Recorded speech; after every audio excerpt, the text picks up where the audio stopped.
Well, good morning, YouTube. It's 5:30 in the morning on Friday morning, and typically it's my day off, but today I'm actually having to go into work for a little while. So we're up super early at the farm. Me and Daddy here, we've got to load sirloin. Daddy's gonna be hauling them down the road. Don't know how much I'm gonna get on video of loading them up, and like I said, Daddy's gonna be hauling them, so I'm not gonna be going and filming all that.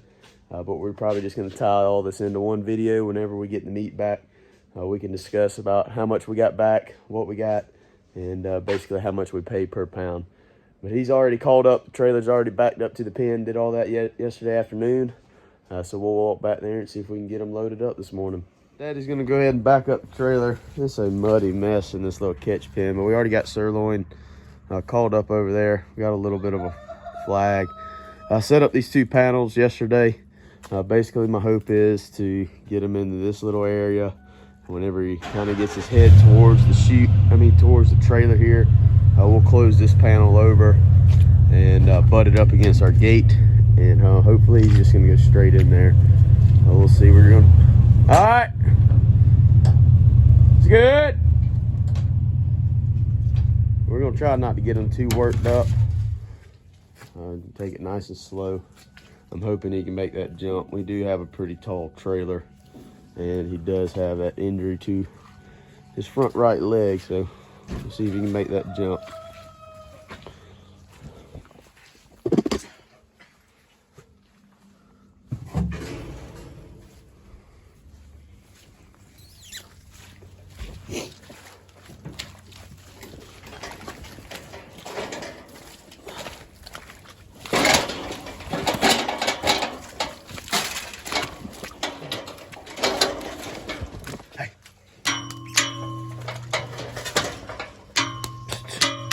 Hey, let's go.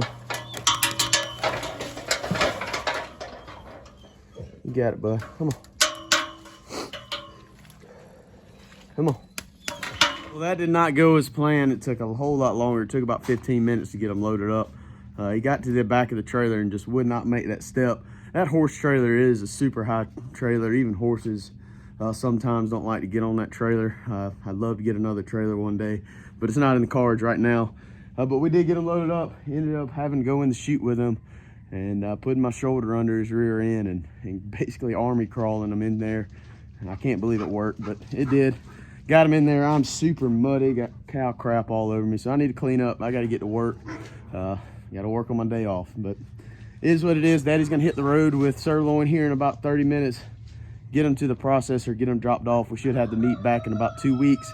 We're gonna go ahead and fast forward that now. So next time you see me on this video, we'll be getting the meat back and putting it in the freezer.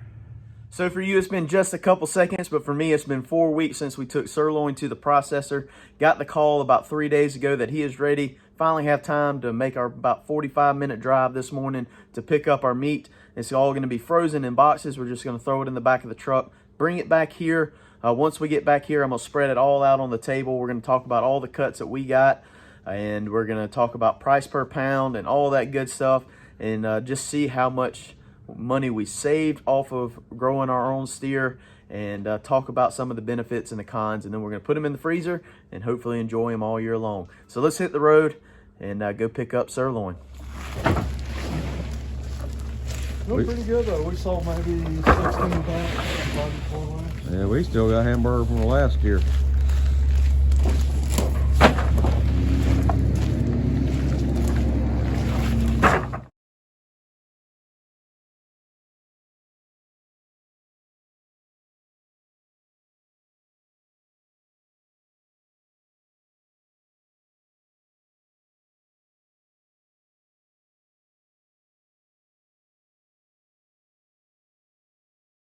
All right, so this is all the meat that we've got back. It filled up this pool table. Got it all laid out. We'll go over the cuts that we got, and then I'm gonna put it in the freezer and we'll sit down and talk about what this cow cost us per pound of meat and compare that kind of to the grocery store. All right, so this year we got our hamburger. We've got a bunch of it.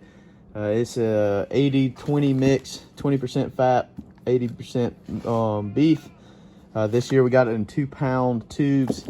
Last year we did 1 pound. The only reason we did 2 pounds this year because the processor decided to charge more for the 1 pound packs. So we went ahead and did the cheaper route and got the 2 pound packs. We got some soup bones back. We're gonna be making some beef broth out of that. I messed up and told them to cut my brisket in half. I wanted 2 sides, but we ended up getting 4 chunks of brisket. A lot of ribeyes, bone-in ribeyes. This year they're a whole lot smaller. Makes sense because our cow was a whole lot smaller this year. We've got a bunch of T-bones, pretty good sized T-bones, about the perfect size for one person actually. Chuck roast. We've got some sirloin steaks and a couple tenderloin filet steaks. So these are Maddie's favorite. That's the one she's going to be wanting. 2 per pack. All our steaks are 2 per pack. So this should hold us over for a good little while. Let's get it put in the freezer. Then we'll sit down and talk about price per pound. Well, the freezer is pretty much full. Got all our hamburgers stacked through here, all our steaks and our chuck roast. This is actually 30 pounds of hamburger that we have left from last year's cow. We're gonna be doing something special with that pretty soon. I'll bring you along with us when we do it. But we got all our meat in the freezer, got our sirloins and our fillets over here. Sure do wish the freezer was completely full. So we got all our beef into the freezer and it's looking good. I wish that freezer was full, but it's not quite there. So I guess now it's time to talk about the numbers and how this steer did and all that good stuff. So on the way to the processor this morning, I stopped at a grocery store on the way and I got all the prices off the shelf of what that grocery store was selling. I got all the prices except for our bones and all the cuts that we have, or we got back at least. And so off this steer, we were able to get 138 pounds of burger and multiply that by price per pound at the store. That was $687.24 worth of burger. Our ribeyes was 13.7 pounds, $180.70. T-bones, 12.8 pounds, $155.90. Chuck roast, 27.7 pounds, $171.19.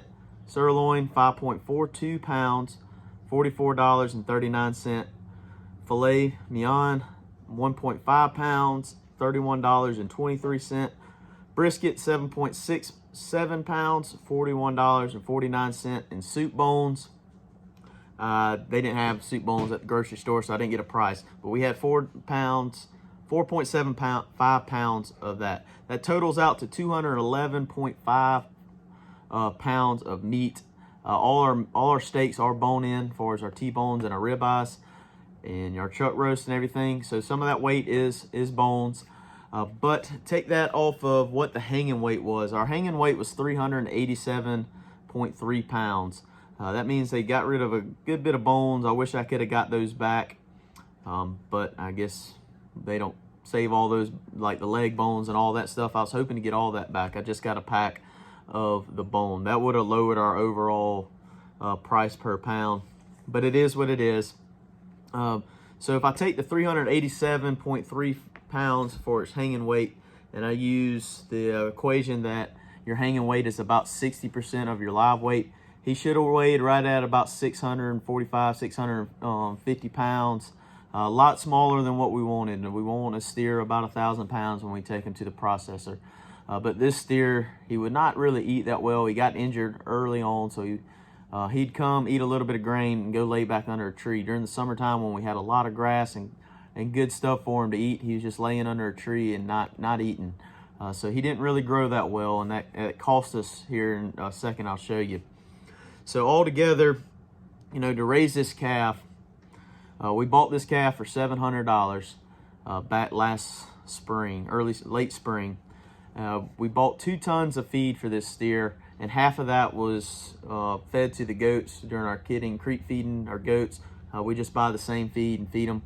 So he really only ate about half of that 2 tons of feed. The feed was $300 a ton when I purchased it, and so we're gonna just say it cost $300 to feed him. And we tried to back off the grain on this one to allow us to save a little bit more money than we did on the last one. but he wasn't eating the grain either way. He wasn't eating grass or anything. So going forward, the processing fee was $622.84. It was $1.35 pound per on the hanging weight. So 387.3 was our hanging weight.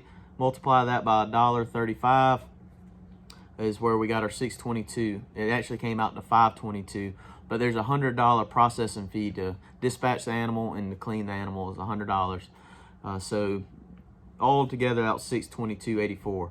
With our price of our calf, our feed, our processing fee, we're at $1,622.84. So it's kind of expensive to grow your own steer, but we're gonna break that down by our 211.5 pounds, puts us at $7.68 per pound. Is really high on this one.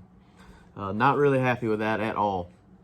If we would have went and bought all these cuts out of the grocery store, we would have saved about $300, $310 to be exact. We would have saved buying it at the grocery store. But I guess there's a peace of mind. You know where the animal came from. You know what kind of life the animal had, and all that good stuff. You're raising the satisfaction of raising your own meat. But really disappointed on that price per pound. Last year, whenever we got brisket or other steer process, we were right at that $5 a pound mark.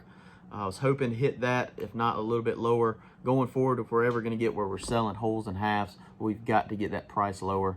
A big part of that is going to be doing some grass-fed stuff, feeding hay as the majority of the diet, maybe a little bit of grain here and there, to really cut down on money. But the biggest thing that affected that price per pound is the way this steer grew. About 3 or 4 months after we had this steer, he was already at about 500 pounds maybe when we got him, and we had him all through the summer and the fall. And during that time, he only put on 150 pounds. We could not get this steer to eat. But early on, while we had him, he got injured. I don't know if he's chasing the goat, stepped on something wrong, but his front shoulder was bothering him, and it'd come and go. Sometimes he'd get better, sometimes it was worse. But he never really started eating grain, and whenever he wasn't eating grain, he was either laying underneath a tree or not really doing much at all. He wasn't going out and foraging, eating grass. I mean, we were in the summer when we had him. In the fall, good grazing. He just would not graze, wouldn't eat much grain. And later on, right before we started to get ready to send him to the process, he started eating, but it was also started getting cold. He had to. So this steer did not grow that well for us. But I know this is just one steer. Last year on the steer, we actually saved money, a good bit of money, by growing our own. This one, just the injury or whatever it was that hurt him, he just wasn't growing, and that's what it ended up costing us. So I do think it's still profitable or in your best interest to grow your own steer if you can. It's a lot of capital up front to be able to do it. But at the end of the day, you have the satisfaction of growing your own meat, putting meat in your freezer and all that good stuff. So even though we lost $310 on this one, you know, you still know where that meat comes from, and it was worth it to me in the end. But hopefully our next two steers are going to grow a whole lot better. We actually got a processing date while we were up there for the end of September. Since we didn't get much meat back, we're going to see if we can find a larger size steer or a free Martin heifer or something to take to the processor in September to add to our supply, and maybe hopefully we can sell both of the steers we have next year. But I hope you enjoyed the video. That was our steer for this year. Breakdown of, you know, the price per pound and all that good stuff. I really appreciate you hanging out with us. If you haven't already, please hit the subscribe button, hit the like button, hit the notification bell, leave us a comment, and we'll see y'all on the next one.